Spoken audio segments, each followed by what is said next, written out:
മൊസാംബിക്കിൽ 50 വർഷം മിഷനറിയായി സേവനം ചെയ്ത വൈദികൻ ഫാദർ വിൻസെന്റ് ബെറൻഗുവറിനെ ആദരിച്ച് സ്പെയിൻ രാജാവ് ഫിലിപ്പ് ആറാമൻ 1967 തൻ്റെ 30ാമത്തെ വയസ്സിലാണ് അദ്ദേഹം മൊസാംബിക്കിലെത്തുന്നത്.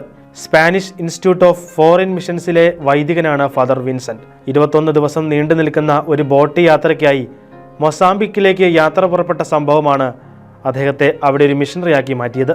സ്പെയിൻ രാജാവ് ഫിലിപ്പ് ആറാമൻ്റെ കിരീടധാരണത്തിൻ്റെ 10ാം വാർഷികത്തോടനുബന്ധിച്ച് രാജാവ് 19 സ്പാനിഷ് പൗരന്മാർക്ക് സിവിൽ മെറിറ്റ് മെഡൽ നൽകി. അവരിൽ ഒരാളാണ് 87 വയസ്സുള്ള ഈ മിഷണറി വൈദികൻ. സ്പാനിഷ് ആഭ്യന്തര യുദ്ധത്തിൻ്റെ മധ്യത്തിൽ 1937 സ്പെയിനിലെ ടയൊലുഡ പട്ടണത്തിലാണ് അദ്ദേഹം ജനിച്ചത്. മൊസാംബിക്കിൽ വളരെയേറെ മിഷൻ പ്രവർത്തനങ്ങൾ നടത്തിയ ശേഷം പ്രായാധിക്യത്തെ തുടർന്ന് 7 വർഷം മുൻപാണ് ഫാദർ വിൻസെന്റ് സ്പെയിനിലേക്ക് തിരിച്ചെത്തിയത്. മൊസാംബിക്കിൽ ഏകദേശം 60,000 കുട്ടികൾക്ക് അദ്ദേഹം സ്കൂൾ വിദ്യാഭ്യാസം ലഭ്യമാക്കിയിട്ടുണ്ട്.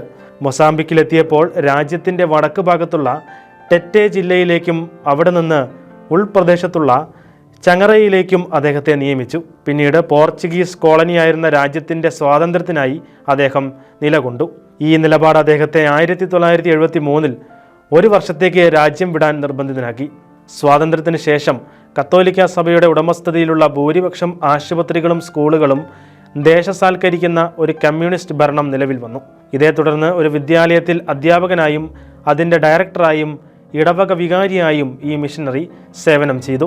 1977 മുതൽ 92 വരെ 3 പതിറ്റാണ്ടോളം നീണ്ടുനിന്ന ആഭ്യന്തര യുദ്ധത്തിൻ്റെ മധ്യത്തിലാണ് ഫാദർ വിൻസെന്റ് തൻ്റെ മിഷണറി ദൗത്യം നിർവഹിക്കേണ്ടി വന്നത്. ഇടവക വികാരി എന്നതിലുപരി വിദ്യാഭ്യാസ രംഗത്തെ ഇടപെടലുകളിലൂടെ 1 ദശാബ്ദത്തിലേറെയായി വിദ്യാഭ്യാസ മന്ത്രാലയത്തിൻ്റെ ഒരു പ്രധാന സഹകാരിയാക്കി അദ്ദേഹത്തെ മാറ്റി. താൻ ശുശ്രൂഷ ചെയ്തിരുന്ന ഇടവകയിൽ ജനങ്ങൾ നേരിട്ടിരുന്ന കുടിവെള്ള ക്ഷാമത്തിനും അദ്ദേഹം പരിഹാരം കണ്ടു.